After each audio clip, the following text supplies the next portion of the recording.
안녕하세요, 원재입니다. 부처님께서는 무상고무아를 이제 말씀하셨습니다. 이 무상고무아를 단순히 불교적인 교리가 아닌 나의 삶에서 일어나는 모든 일에 적용해서 이해하고 이제 받아들인다면은 우리는 온전한 나로서 살아갈 수 있습니다. 그리고 이 사실을 깨닫는다면 우리는 좀 더 행복해질 수도 있습니다.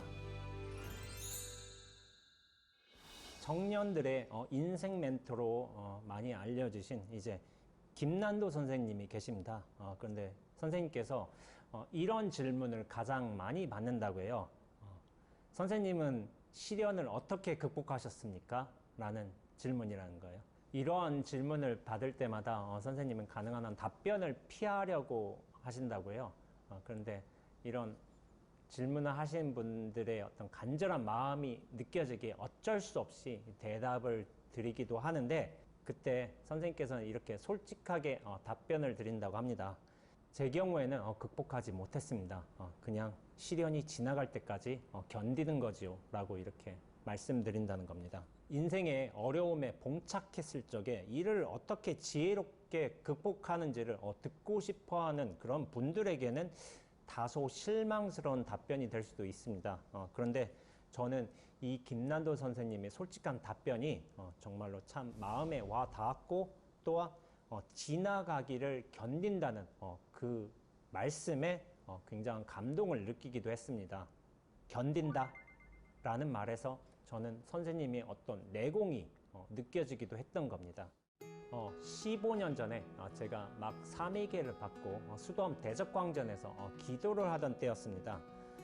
그때 이제 막 출가를 해서 수도암에서 행자 생활을 하시던 분이 계셨어요. 그런데 주지스님께서 이 행자님께 절집의 기본 예절하고 연보를 가르쳐 주라고 저한테 요청하셨습니다. 그래서 저는 행자님과 하루에 1시간 동안은 만나면서 스비도 하고 연불도 가르쳐 드리고 했습니다. 그런데 그렇게 두어 달 즈음의 시간이 지났을 적에 행자님이 저에게 고민 상담을 해왔습니다. 행자 일은 그런대로 할 만한데 어떤 사람 사이의 관계에서 무척이나 힘들다고, 그래서 내일 짐을 싸고서 절에서 나갈 생각이라고 그렇게 말을 해왔던 겁니다. 그간 2달 동안 행장님과 교류를 해서 이제 약간 안타까운 마음은 들었습니다. 제가 자세하게 묻지는 않았지만 아무래도 사중에 어떤 분과 관계 문제가 좀 크게 발생한 것 같았습니다. 출가 수행하려는 이제 고귀한 뜻을 펼치는 그 준비 과정으로서 행자에 있다가 또한 중도에 그만두는 것이 저한테는 좀 안타까운 일이었지만은, 저 또한 이제 행자님의 어떤 견해와 판단에 대해서 가타부타 말하지는 않았습니다. 또 절집의 가풍을 따르는 것이기도 하겠지만은 가는 사람을 붙잡지 않는 게 저희의 또 어떤 원칙이기도 했습니다. 대신에 저는 행자님에게 딱 한 가지 조건만 좀 걸었습니다.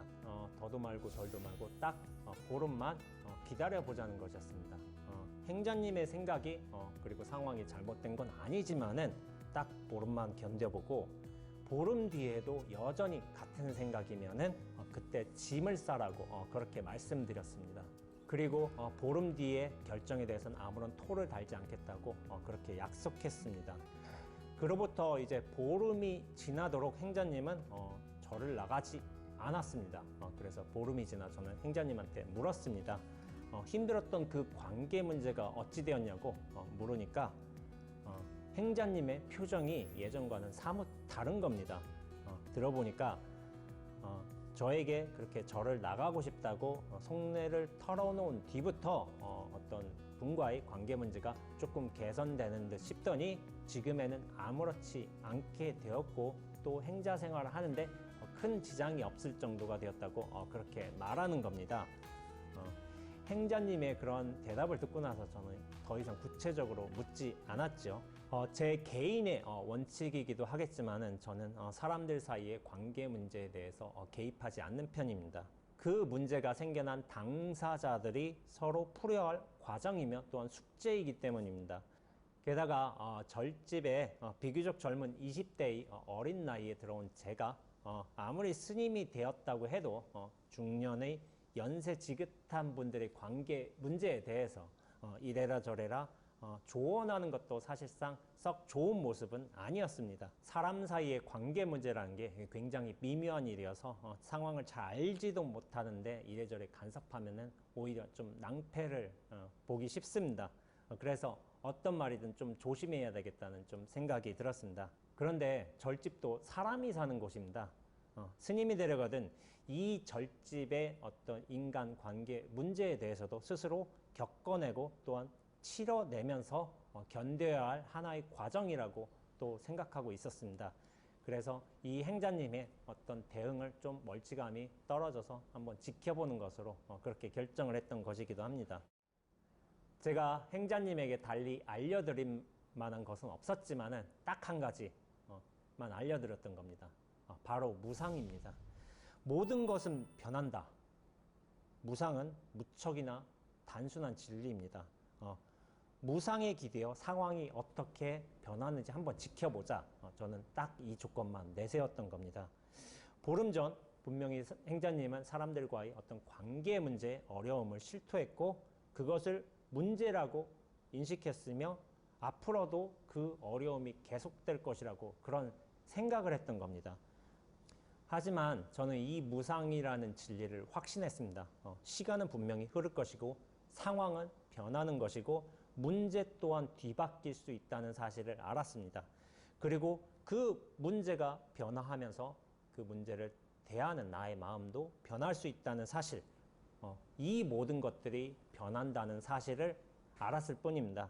그래서 저는 보름의 기한을 제시한 겁니다. 만일 보름이 지나서도 문제 상황이 그대로라면은 짐을 싸서 떠나도 좋다고 말입니다. 다행히 이 무상의 어떤 힘 때문인지 이런 믿음 때문인지 문제는 더 이상 커지지 않았고 행자님도 수도함에서 원만하게 행자 생활을 마칠 수 있었습니다. 제가 보기엔 그렇습니다. 세상의 많은 문제는 그 문제가 변하지 않을 것이라는 그 생각에서 비롯되는 측면이 좀 많은 듯 합니다. 행자님의 경우처럼 보름 뒤에 상황이 어떻게 변할지 그 누구도 알지 못합니다. 그런데 그렇게 모르는 일을 두고 보름 뒤에도 문제가 이럴 것이다 라는 어떤 추측이나 생각에서 없는 문제가 만들어지는 경우가 굉장히 많습니다. 보름 뒤의 일은 또한 보름 뒤의 일입니다. 그 누구도 보름 뒤의 일을 알 수가 없습니다. 지금 나를 고통스럽게 하는 관계 문제가 보름 뒤에도 똑같은 문제의 무게로 남아있을지 그 누구도 확신할 수가 없는 겁니다. 그렇게 보름 뒤에 그 문제를 대하는 나의 마음도 변할 수 있는 것이고 그 때문에 문제가 더 이상 문제로 남지 않을 가능성도 있는 겁니다. 아무리 좋고 나쁜 인간 관계라고 해도 보름 후에 어떻게 변할지는 사실 그 누구도 알 수 없습니다. 다만 기다려 볼 뿐입니다. 모른다는 그 하나의 사실만을 믿으면서 우리는 그 모든 변화의 가능성을 인정해 주면서 또한 변화되는 상황을 기다릴 뿐입니다. 그런 의미에서 보름이란 것은 단지 기다려야 한다는 시간만을 뜻하지는 않는 것 같습니다. 행자님이 그토록 힘들어하던 어떤 관계의 문제가 지속될 것이라는 이런 믿음에서 벗어나는데 그런 보름이라는 어떤 여유가 필요했던 것 같기도 하고 또한 그 보름 동안 자신의 어떤 생각을 성찰할 수 있는 시간이 아니었나 하는 생각을 하게 됩니다. 모름을 모름으로 남겨놓고 또 모름으로 지켜보면서 또 모름으로서 성찰하는 그런 마음의 시간으로서 그런 보름이었습니다. 그래서인지 저는 간혹 여러분들께 아직 일어나지 않은 일에 대해서는 그다지 생각할 필요가 없다고 그런 조언을 드리기도 합니다. 미래의 일을 미리 앞당겨서 고민하지 말라는 겁니다. 그게 문제가 될지 안 될지 그리고 올지 안 올지 그리고 변할지 안 변할지 그것은 당사자나 저나 그 누구도 모릅니다. 그런데 여전히 많은 사람들은 미래를 예상하고 생각하고 걱정하면서 만약 이런 문제가 생겨나면 어떻게 대응하지? 라는 식으로 고민하는 경우가 많은 것 같습니다. 아직 일어나지 않은 일을 눈앞으로 끌어와서 그것을 여러 방향으로 펼쳐놓고서 이러면 어쩌지? 저러면 어쩌지? 이렇게 반응하면 될까? 저렇게 반응하면 될까? 이렇게 고민하는 것들은 사실상 저는 망상에 빠지는 일이라고 말하고 있습니다. 그것은 마치 이제 배가 뒤집어지지도 않았는데 이런저런 망상을 피우면서 미리 바다로 뛰어드는 꼴하고 같습니다. 많은 분들이 어떻게 받아들이실지는 모르겠지만 저는 모른다는 것이 참으로 좋은 것이라고 생각하고 있습니다. 상황이 변하고 사람도 변하고 나도 변합니다. 무엇이 어떻게 변할지 그 누구도 모릅니다. 그런데 왜 모름이 좋은 건지 아시겠는가요? 이 모름 덕분에 우리의 삶이 무수한 방향으로 생동감 있게 펼쳐질 수 있기 때문입니다. 문제는 모름에 있는 것이 아니라 알에 있습니다. 상대방이나 대상에 있는 것이 아니라 그 상대방이나 대상을 마음대로 다루고 싶어하는 나 자신에게 있습니다. 인연법에 따라서 역동적으로 흐르는 이 자유의 흐름을 내 생각과 선호에 맞춰서 고정시키려고 하기에 문제가 발생하는 것입니다. 고민하기에 가장 최적의 시기가 언제인지 아시는가요? 그건 바로 그 일이 벌어졌을 때입니다. 사실 고민은 그때 가서 해도 늦지가 않습니다. 그때 가서 잘 보면 되고 또한 잘 판단하면 되고 또한 잘 대응하면 됩니다. 이 잘이라는 방법론을 미리 정해놓지 않는 게 모름의 태도이자 또한 여유입니다. 이 잘에 전에 없던 원칙과 틀을 집어넣고서 흐름으로 있던 상황을 억지로 끼워 맞추려는 그 생각 때문에 오히려 이 알매 일 때문에 일들이 잘 흘러가지 못하는 경우도 되게 많습니다. 그렇다고 해서 우리가 이 미래를 위해서 아무것도 준비하지 말아야 한다. 그런 말은 절대로 아닙니다. 대비가 중요합니다. 그런데 제가 생각하는 대비라는 것은 그 무슨 일이 벌어지는 것에 대한 방안을 미리 마련해 두는 것이 아닙니다. 제가 생각하는 가장 훌륭한 대비는 바로 비워두는 것입니다. 비워둔다는 것은 모름으로 남겨놓는다는 겁니다. 모든 것은 변한다는 이 무상의 진리를 근간으로 해서 모름으로 온전히 남겨두는 것이 제가 생각하는 가장 큰 대비인 겁니다. 사람들은 알미라는 것을 자기 삶에 있어 큰 자산으로 여기고 있죠. 하지만 저는 모름만큼 큰 자산이 없다고 생각하고 있습니다. 내가 모르기 때문에 그 모든 인연들이 무상하기 때문에 그 모든 것들이 인연에 따라서 변하기 때문에 우리의 삶이 이토록 생생하게 펼쳐질 수 있다고 저는 생각하는 겁니다. 숭산 스님의 말씀대로 오직 모를 뿐입니다. 그런데 역설적이게도 이 모름이야말로 이 모든 생생한 자유가 펼쳐지는 근원이 되는 겁니다. 이러한 점에서 저는 김난도 선생님의 답변이 무척이나 현명했다고 생각합니다. 우리가 할 수 있는 최선은 문제의 극복이 아닙니다. 무상이라는 이 진리에 기대어서 이 모름에 대한 순수한 믿음을 가지고 상황이 변하기를 기다리고 또한 시간을 견디는 것이 우리가 할 수 있는 일이라 생각합니다. 그렇게 시간이 흐르면 상황도 달라지고 문제도 달라지고 문제의 무게 또한 달라지고 그 문제를 대하는 나의 부담감, 생각 역시도 달라지게 됩니다.